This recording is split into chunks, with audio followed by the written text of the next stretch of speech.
Okay. It is Friday, January 31st.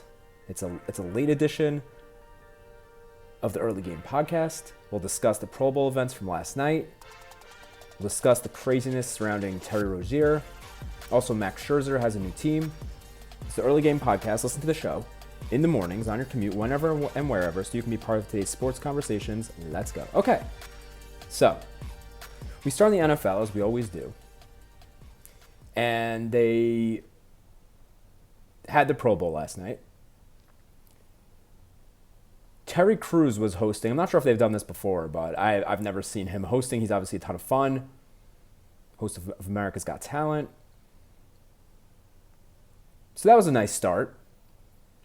In terms of the actual event, though, look, A for effort.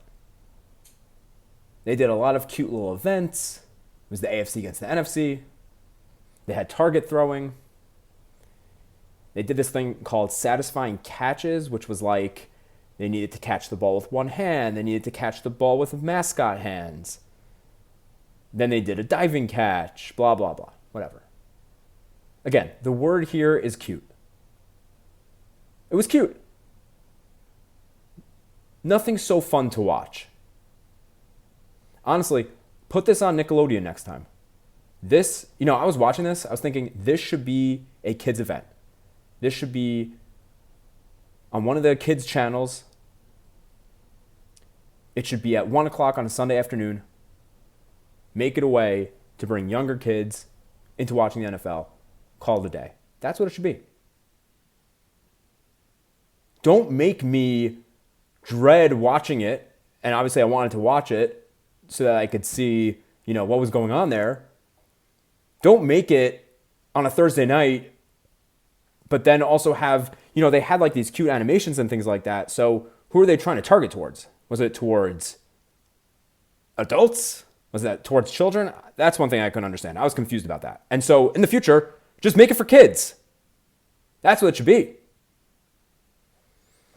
And so then it continues Sunday night. That'll be the flag football game. And that will be between the AFC and NFC. And I guess after that, they decide who won the whole thing. And they'll crown a champion. And so that's what the Pro Bowl is now. And I saw a couple of people coming out saying, J.J. Watt said it should be a participation bowl, this and that. The Pro Bowl has gone away from anything it ever was. So if anybody ever enjoyed watching it, it's not that anymore. We can stop pretending. And again, the best idea I can think of is don't make it an all-star. By the way, every struggling all-star game format, so in every major league, this is what they should do. It should be an event giving back to the kids. It should be an event trying to attract kids. So hockey, basketball, football. What they all should do is stream it on some sort of children's platform, Disney, Disney Plus, Nickelodeon, Paramount Plus, one of those. Have everything geared towards kids. This is what I don't understand.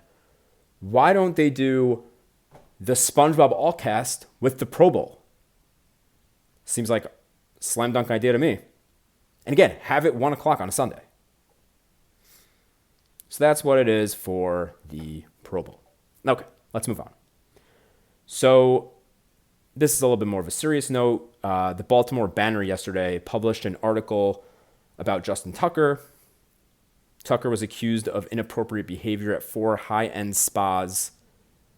After the article came out, Tucker released a statement saying that none of it was true, denying the accusations. And so part of those comments that he said were, I have always made a conscious effort to be a considerate and respectful in all of the interactions with the community that I love so much. It is devastating for me to learn that anyone would feel I was offensive in any way. Now, the crazy part of these rumors and this accusation is that the rumors have been spreading for years. This is from a tweet in 2022. Chris Bryant, Hog Farmer Chris, great handle, by the way, he tweeted a picture of Deshaun Watson in Washington Commanders gear saying, if this dude comes to Washington, our fan base is going to go crazy. Hashtag take command. Steve Rowley responded I'm down, but between him and Justin Tucker, I'm going to need to buy stock in an area massage parlors. And that was on March 7th, 2022. So that's almost 3 years ago. And so clearly, this is an issue that has been going on for years. And, you know, even when there's just a little bit of a rumor about it, even when just one person tweets it, okay, fine.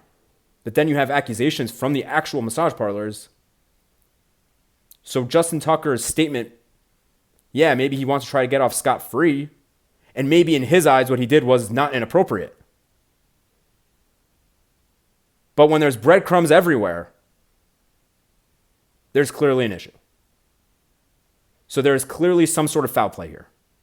There is clearly some sort of wrongdoing. And again, it's not the first time we saw it in the NFL. We had Deshaun Watson. Obviously, that was very infamous. And frankly, it sort of makes sense for all the struggles Justin Tucker had at the end of the season. They said that this was uncovered, that they got the tip back in December. So if you want to try to make the connection there, that part of his struggles were the fact that he knew he was being accused of these wrongdoings, do with that what you will. Okay. The next story we have happens to be another serious story or another legal battle. So yesterday, the Wall Street Journal, and this is now we're going to the NBA now, the Wall Street Journal broke news about a situation involving Miami Heat player Terry Rozier. Federal prosecutors are investigating Rozier for unusual sports betting activity. This story is insane. So this was specifically about a game played March 23rd, 2023. So again, that's almost 2 years ago. And that was while Rozier was with the Hornets. The game was against the Pelicans. An odd number of bets were coming in and were all about him having under a certain amount of points and under a certain amount of rebounds. It got to a point where eventually sportsbooks stopped accepting the bets on Rozier for that day, for that game. Rozier came out of that game less than 10 minutes after it started. And so everyone cashed on those bets. That season, he was averaging 35 minutes and 21 points per game. He came out of the game 10 minutes in. At the time, they said it was because of a foot injury. He actually missed the remainder of that season with that injury. And let's just say, there are some crazy receipts from that game too, from that day. On March 23rd, so that same day, Adam Scherer at Ship My Money DFS tweeted, "Oh man, books pulled Rozier lines. Then he gets hurt mid-game." Right? He tags somebody. Greg Ehrenberg is about to have the time of his life. Greg Ehrenberg tweets the receipt. He put $122 minus 122 on Rozier to have under 6.5 assists. And he tweeted, "At least I was in on it today. Got lucky that I was fed some inside info that Rozier was leaving in the first or second quarter, depending on game flow and live lines, so that his under would hit." This was tweeted again on March 23rd, 2023. The evidence is damning, to say the least. The NBA commented on it. They said, in March 2023, the NBA was alerted to unusual betting. This comment came yesterday. Unusual betting activity related to Terry Rozier's performance in a game between Charlotte and New Orleans. The league conducted an investigation and did not find a violation of NBA rules. We are now aware of an investigation by the United States Attorney's Office for the Eastern District of New York related to this matter and have been cooperating with the investigation. Well, yeah, of course they're cooperating with the investigation. And of course they're going to say they conducted one and didn't find anything. This story is crazy. 1. 2, we are about to see so many, in my mind, we are about to see so many instances and cases of players putting money, doing specific things, betting on themselves in games, betting on their performances, trying to alter their performances so that they can hit, so that their bets could hit. I think this is just the beginning. This is the tip of the iceberg. We're going to get Pete Rose times a million. It's so easy for players with as accessible as sports gambling has gotten. It is so easy for them to place a bet, for them to know what their health status really is, truthfully, for them to really understand their assignment for who they're defending, who will be defending them. That's just in the NBA. You don't think in the NFL, running backs have an idea of how much they're going to carry the ball, the game plan? You don't think wide receivers have an idea? Well, it says I'm going to get 10 receptions on Sunday, but really I know they're not planning to throw me the ball. They're not going to give me the ball. Let me bet the under. There has to be so much shady activity in sports right now. There has to be. It's too tempting for these players. It has to be too tempting for these players. Now, the thing that I saw that I actually liked, I saw a take, it was on ESPN, it was on some show by Emily Kaplan, and her proposal was there shouldn't be unders for props, only overs.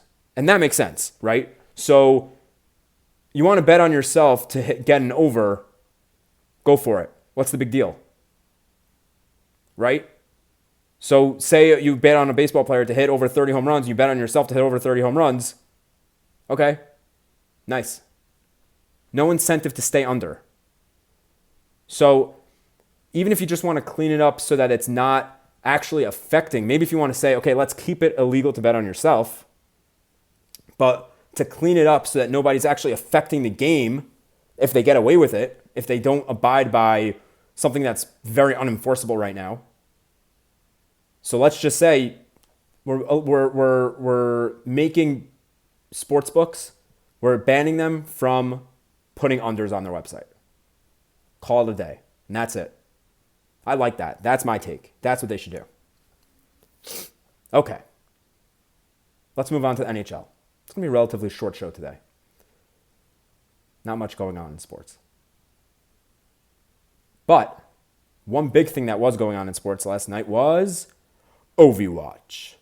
Yes, we are getting closer. Ovi scored a power play goal last night. He is now 19 away from the record. That being said, the Caps lost to the Senators, but we are on Ovi Watch. Is it going to happen this season? Probably not. But he is 19 goals away from breaking Wayne Gretzky's record. One more thing in the NHL. So yesterday we spoke about Utah Hockey Club. They're making a vote for their official name, for what their name will be eventually. It was reported 2 days ago that the names were Utah Hockey Club, the Mammoth. Again, not sure if the plan is for it to be Mammoth or Mammoths. And the third name was the Wasatch. I don't know what that is. And apparently nobody else knew what it was or just didn't want it because they announced yesterday that they are getting rid of that name. So I'm not even going to try to pronounce it again. They are getting rid, after the first night of voting, they're going to get rid of that name as one of the finalists. They're going to replace it with the Outlaws. So the options now are the Utah Hockey Club, Utah Mammoth/Mammoths, or the Utah Outlaws. I think Outlaws might be my top choice right now. That's a pretty good name. Utah Outlaws. I'm into that. Still not sure. I like Mammoth too. Mammoth, Outlaws, both good names. Okay. Let's move on to baseball. We had two big buzzes yesterday. The first one was that Max Scherzer, former Tiger, former Met, former National, former Dodger, former Diamondback? I think so. Not sure. Someone correct me on that. So Max Scherzer agreed to a deal with the Toronto Blue Jays. Last week, the Blue Jays signed Anthony Santander. We spoke about how they're sort of trying to do this spending rage. They really want whatever piece they can get. They also signed Jeff Hoffman. They are rumored to be involved in Pete Alonso, even though that's really simmered down in the last week, especially as I reported on Monday that Pete nixed a Blue Jays deal, and seemingly everyone followed after that. That never panned out. But yesterday they added to their rotation. They signed Max Scherzer. 1 year, $15 million. That's it. And it's a nice signing for them. Look, their rotation needed upgrades. Kevin Gausman, Jose Barrios, Chris Bassett. Those are essentially the three guys that they have right now that are substantial. They could really use this addition. This is a nice addition. So now they've made splashes in their lineup with Santander, bullpen with Hoffman, and now this move helps out, fortifies their rotation. Scherzer was 2-4 last season with a 3.95 ERA. He threw a bullpen last week that people thought were good. Again, they desperately want to contend in the AL East.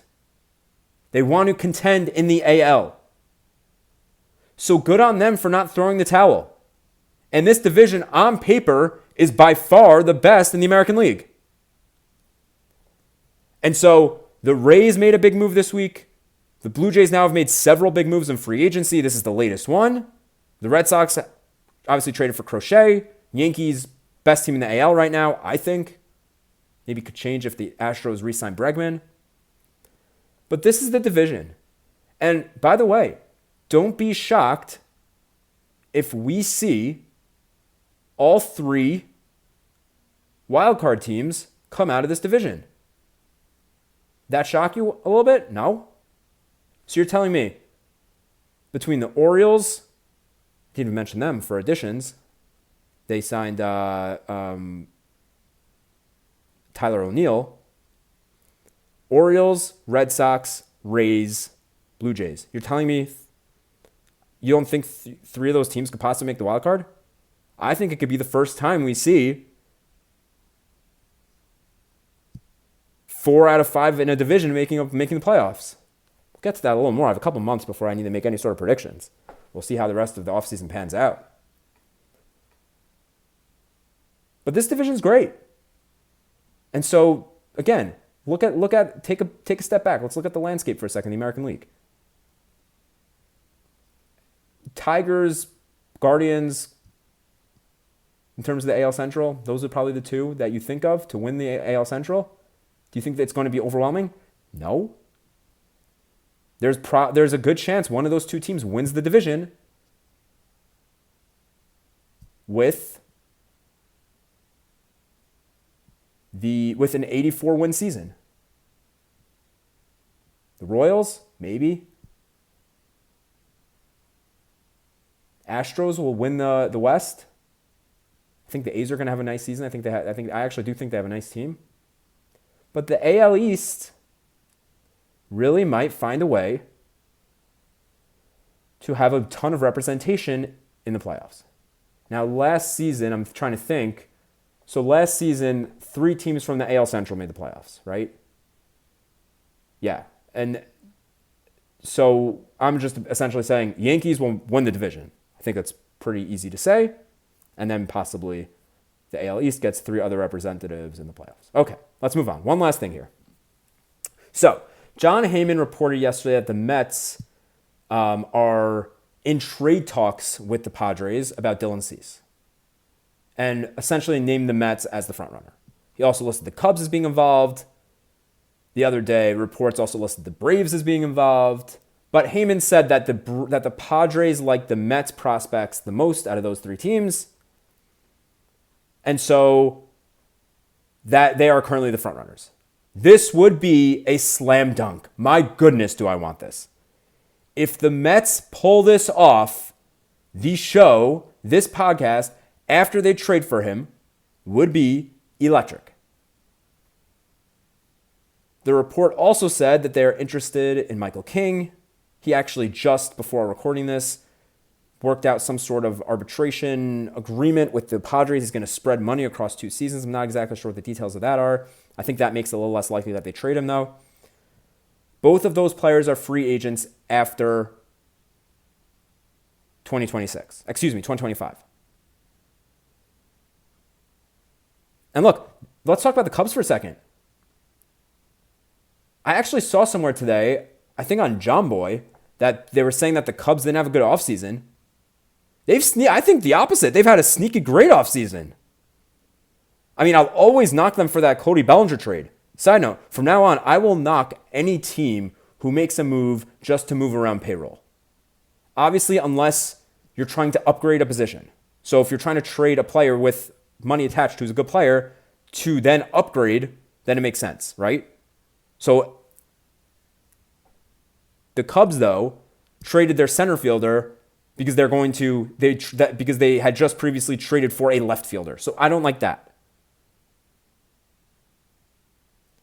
But the Cubs have traded so far Kyle Tucker and Ryan Presley. And they're obviously trying to trade for another starting pitcher. They already have Shota Imanaga and Justin Steele. So pair Dylan Cease with those 2 pitchers. And now we're cooking. And not just that. A little bit Cubs-White Sox rivalry, if you want to get into that a little bit.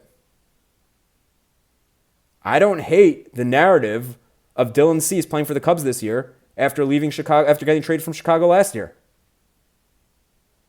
Obviously, whatever team ends up with Dylan Cease has a crazy starting pitcher upgrade, especially this late into the offseason. We're about to head into February, so especially this late into the offseason, we're talking about a very significant upgrade to your starting rotation.